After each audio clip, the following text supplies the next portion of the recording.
아멘. 우리 옆에 계신 분 한번 인사할까요? 오늘도 은혜의 말씀으로 승리합시다. 오늘도 은혜의 말씀으로 승리하십시다.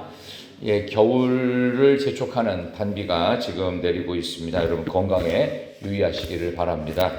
주신 말씀을 가지고 하나님이 보여주신 천국 예배, 하나님이 보여주신 천국 예배라는 제목으로 말씀 증거하도록 하겠습니다.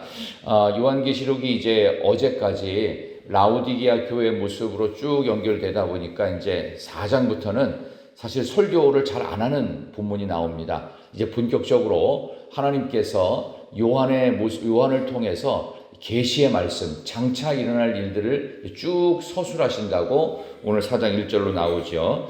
자, 우리 계시록을 조금 정리하면서 들어가시면 좋겠는데요.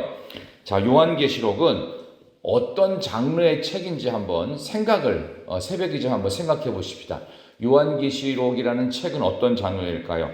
첫 번째, 과학책, 두 번째, 역사책, 세 번째, 수필집, 네 번째, 그림책. 그냥 분위기 보니까 4번쯤 될 것 같죠, 느낌이. 그림책 맞습니다. 자, 이 이야기를 하시면 여러분 좀 더 선명해지는데, 그러면 이 그림책 같은 계시록을 어떤 사람이 가장 쉽게 이해할 수 있을까요? 첫 번째는 과학자, 두 번째는 변호사, 세 번째는 정치인, 아니면 만화, 영화나 그림을 잘 보는 어린아이들. 당연히 어린아이들이 이해하기 가장 쉬운 책 중에 하나가 여기 나오는 요한계시록입니다. 어른들이 쓸데없이 머리를 많이 굴려가지고 요한계시록을 이해하려고 하면은 안 됩니다. 하나님이 보여주신 그림을 통해서 바른 상상을 해야 돼요. 그래서 저 같은 사람이 여러분에게 좀 가이드를 해드리는 그런 편이 되겠죠. 2장과 3장은 여러분이 아시는 것처럼 에베소 교회부터 시작해서 라오디게아 교회까지 소아시아의 7개 교회에 대한 구체적인 현재 교회들이 이런 모습이 있으니 내가 칭찬도 하고 책망도 해서 귀 있는 자는 성령이 교회들에게 하시는 말씀을 들을지어다. 2장 3장 그 당시 교회, 또 지금의 우리 교회, 현재적 교회를 얘기하는데요. 이것과 1장에 나오는 모습은 과거 이랬던 모습, 그리고 2, 3장은 현재, 그 다음에 4장부터 5장까지는 앞으로 실제로 일어날 6장에서 22장까지의 미래의 그 계시에 대하여 중간 다리 역할을 하는 부분이 오늘 4장, 그 다음에 목요일과 금요일에 다룰 5장이 되겠습니다. 그래서 4장, 5장은 중간에 끼어 있어요. 그러니까 현재와 미래 사이에 끼어 있는 중간 다리 역할을 하는 그런 내용이다. 이렇게 이제 보시면 되겠는데, 조금 더 이해를 돕기 위해서 오늘 1절 한번 들어가 보겠습니다. 자, 1절. 자, 2일 후에 한번 읽어보시죠. 자, 요한계시록 4장 1절입니다. 시작. 2일 후에 내가 보니 하늘에 열린 문이 있는데 내가 들은 바 처음에 내게 말하던 나팔 소리 같던 그 음성이 이르되 이리로 올라오라. 이후에 마땅히 일어날 일들을 내가 내게 보이리라 하시더라. 아멘. 이 일 후에라고 되어 있어요. 그럼 이것도 해석을 잘해야 돼요.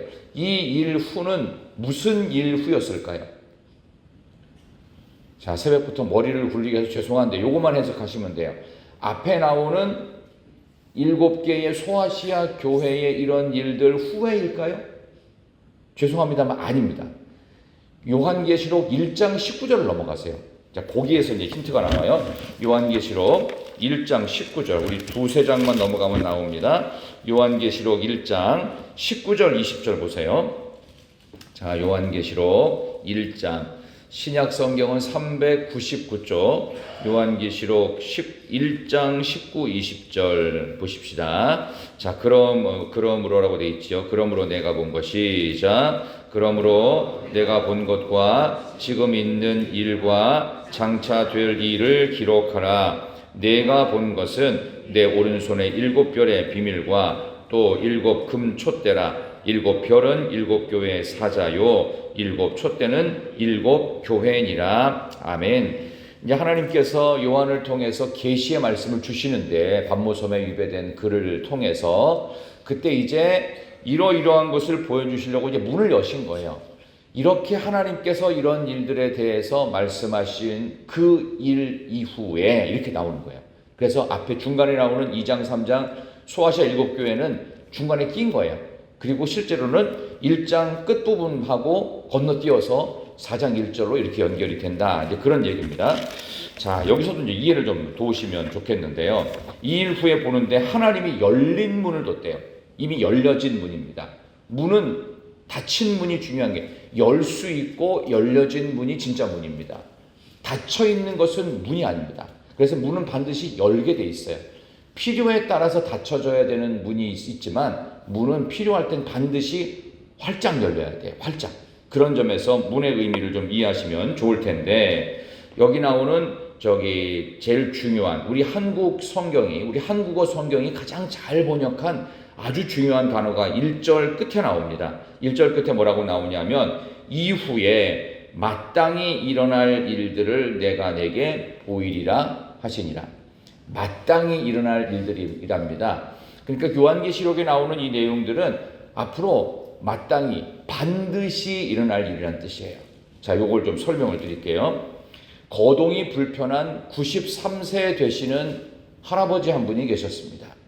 그에게는 손자가 하나 있었는데 이 손자의 나이는 33살입니다. 무려 60년의 나이가 차이가 나죠. 이 할아버지가 어느 날 길을 가다가 불의의 교통사고를 당하셔서 돌아가셨다고 해보십시다. 그러면 마음은 아픈 일이지만 장차 일어날 일이었어요? 아니면 절대로 일어나지 말아야 될 일이었어요? 93세 할아버지예요. 그러면 마음은 아프지만 장차 충분히 일어날 만한 일이었어요. 오늘 그 얘기를 하는 거예요. 마땅히 일어날 일들. 결코 먼 옛날 언젠가는 모르는 그런 미지의 어떤 시간이 아니라 곧 발생하고 반드시 일어날 일을 말하는 거예요. 근데 33살짜리 그 손주가 갑자기 죽으면 이거는 절대 일어나지 말았어야 될 일이잖아요. 그죠? 그러니까 이 말세의 징조들은요, 곧 일어날 일이고, 실제로 우리의 삶 속에 일어나고 있는 일이다. 그런 의미에서 마땅히 일어날 일들을 내가 내게 보이겠다. 그러니까 반드시 일어난다. 이런 일이 일어나도 이상하지 않다. 93세 할아버지가 거동이 불편한 분이 이제 천국 갈 날이 많지 남지 않은 그분은 돌아가실 수 있는 가능성이 항상 열려 있다. 그런 점에서 우리도 천국 갈 백성으로서 주님이 언제 오셔도 이상할 일이 아니에요. 마땅히 일어날 일. 우리 하나님 나라에 우리 천국 갈 준비하는 우리들은 우리가 언제 하나님이 오셔도 주님이 공중 재림을 하셔도 절대 이상할 일이 아니라 그런 의미에서 오늘 이 본문의 문을 한번 열어보도록 하겠습니다. 자, 오늘 이 본문 말씀을 이제 보시면서 그 밤모섬에 왜 그 사도 요한이 유배가 되었을까요? 거기 가면은 물론 인적은 거의 없어요. 인프라도 없습니다. 생활하기는 곤란합니다. 그러면 거기 가면은 무슨 리조트 같이 휴양지처럼 이렇게 밤모섬, 파트로스 섬에 유배가 되면 오히려 그 요한에게는 그 죽을 기회도 없고 안전하기 때문에 그리 유배된 것은 아닐 것입니다. 그러니까 왜 그 사도 요한을 당시 로마 정부가 밤모섬에 유배를 시켰을까요? 귀양살이 보냈을까요? 거기에는 중요한 이유가 있습니다. 당시 예수 믿는 사람들은 그 교회가 시작됐을 때도 마가의 다락방에 120명 정도의 사람들이 모여서 열흘 동안 집중 기도를 합니다. 그들이 모여 있으면은 가장 위험하다는 것을 로마 정부는 알아낸 거예요. 그래서 당시 생활이 어려워서 로마의 상인조합인 길드에도 조직을 안 시키고 그러면서 경제가 어려워지고 본인들의 생활이 피폐해지고 중간에 배교자가 나오고 그랬던 모습이 있었지만 그들은 이상하게 예배 자리에 모이기만 하면은 절망적인 얼굴이 밝아지고 낙심했던 사람들이 소망을 얻고 그런단 말이에요. 그러니까 요한을 어떻게 해야 되는 거예요? 몸만 나도록 유배를 시켜야 되는 거예요. 그래서 그들이 갖고 있는 생명력을 떨어뜨린 거예요. 로마가 그걸 알았단 말이에요. 그래서 유배시킨 거예요. 그래서 더 이상은 그 누구에게도 복음을 전할 수 없는 섬으로 무인도로 보내버리는 그런 상황이 무인도에 그 원주민이 있든지 말든지 그들과는 언어가 안 통할 테니까 그런 식으로 유배가 된 거예요. 근데 로마 정부가 하나는 알고 둘은 몰랐던 것이 있었습니다. 그게 이제 4장 1절부터 나오는 하나님이 보여주실 천국 예배에 대한 그림입니다. 오늘 2절부터 4절까지 한번 볼까요? 2절에서 4절까지 한번 한 절씩 읽겠습니다. 내가 곧 성령의 시작. 내가 곧 성령에 감동되었더니 보라 하늘에 보좌를 베풀었고 그 보좌 위에 앉으신 이가 있는데 앉으신 이의 모양이 벽옥과 홍보석 같고 또 무지개가 있어 보좌에 둘렸는데 그 모양이 녹보석 같더라. 또 보좌에 둘려 24 보좌들이 있고 그 보좌들 위에 24 장로들이 흰옷을 입고 머리에 금관을 쓰고 앉았더라. 아멘. 하늘의 보좌를 베푼 이 천국에서의 모습을 요한에게 지금 보여주시는 거예요. 너 지금 혼자 있다고 주변에 사람이 없으니까 예배를 못 드린다고 생각하지만 이제 내가 너에게 가장 완벽한 천국 예배를 보여줄게 하면서 하늘의 보좌를 보여주시고 거기서 예배 드리는 장면이 이제 펼쳐집니다. 6장부터 22장은 천국에서의 어린 양 예배의 잔치가 환상적으로 이루어지는 모습을 하나하나 상징적 언어를 통해서 보여주시고 있어요. 그래서 오늘 이 4장과 5장은 이번 주에 전해질 새벽 말씀 본문들은 전부 다 이제 장차 일어날 일들에 대한 천국 예배의 부분적인 것들을 하나씩 보여주시는 그런 내용들이다. 이렇게 보시면 됩니다.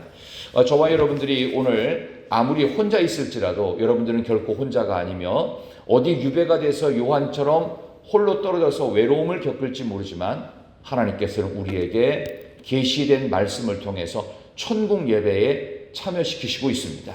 그래서 여러분들이 집에 혼자 있을지라도 예배를 드릴 수가 있습니다.